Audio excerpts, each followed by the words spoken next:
Les licences interdites. Bonjour Elisabeth. Bonjour Cécile, bonjour Elisabeth. Benjamin, bonjour à tous. Bon, Elisabeth, vous avez lu l'entretien hier de Pap Ndiaye dans Le Parisien. Sa première interview, toute première interview depuis qu'il a été nommé ministre de l'Éducation nationale. Et elle ne vous enchante pas, Elisabeth? Oui, alors c'est un euphémisme, parce que il y a beaucoup de choses qui m'ont énervé. Alors il explique, pour commencer, les protestations contre sa nomination par la combinaison de deux facteurs.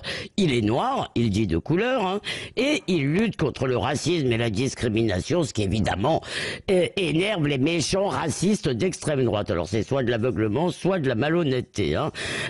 Et alors que chaque déclaration passée de Zemmour ou de Marine Le Pen est passée au peigne fin de la suspicion, on ne pourrait pas critiquer le ministre de l'Éducation nationale ni aucune autre personnalité noire pour une autre raison que le racisme. Eh bien non, Pap Ndiaye est un intellectuel, un homme public.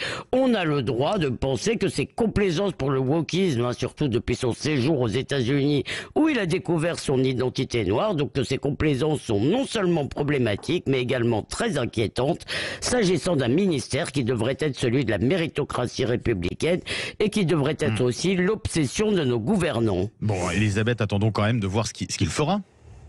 Oui, écoutez, on peut déjà aussi juger ses propos tout de même. Alors commençons par sa vision politique consternante, voire grotesque. Sa seule boussole, dit-il, c'est le RN qui n'est soi-disant pas républicain. Pourquoi?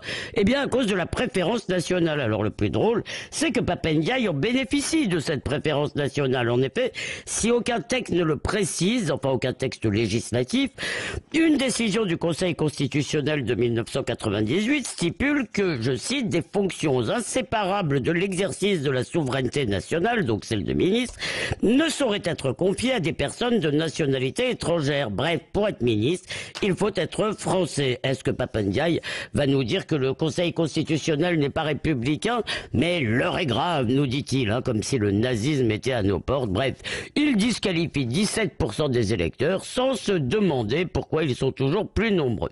Quant à l'école, qui est quand même évidemment son devoir, sa mission, le maître mot du ministre, ce n'est pas le rétablissement de l'autorité qui est réclamé par de plus en plus de Français, mais le bien-être des élèves. Cette fausse bienveillance qui, au lieu d'apprendre les limites à ces jeunes, eh bien les conforte dans la victimisation et justement dans le no-limite. Alors son obsession, c'est les inégalités. Très bien, mais le problème, c'est que depuis 40 ans, plus l'école prétend lutter contre les inégalités, plus elle les accroît. Pourquoi? Parce que, au nom de ces inégalités, elle ne remonte pas le niveau de tout le monde, elle le fait baisser, elle sacrifie donc le niveau, et ce niveau, on le voit de chaque jour, ne cesse d'être plus calamiteux, parce que par exemple, on a vu des élèves qui ne savaient pas le sens du mot ludique, certains qui menacent leurs profs, ce qui est encore autre chose, et bien sûr, que font les plus favorisés?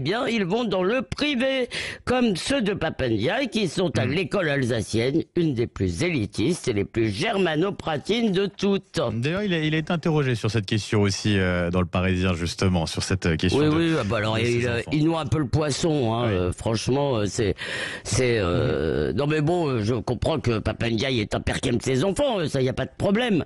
Si vous voulez, ce qui m'ennuie, c'est en fait la condescendance pour tous les autres, c'est-à-dire ils sont tellement, et on va baisser le niveau, en fait, voilà tout ce qu'on va faire. Donc c'est totalement révoltant parce que ça devrait être l'urgence, cher Benjamin.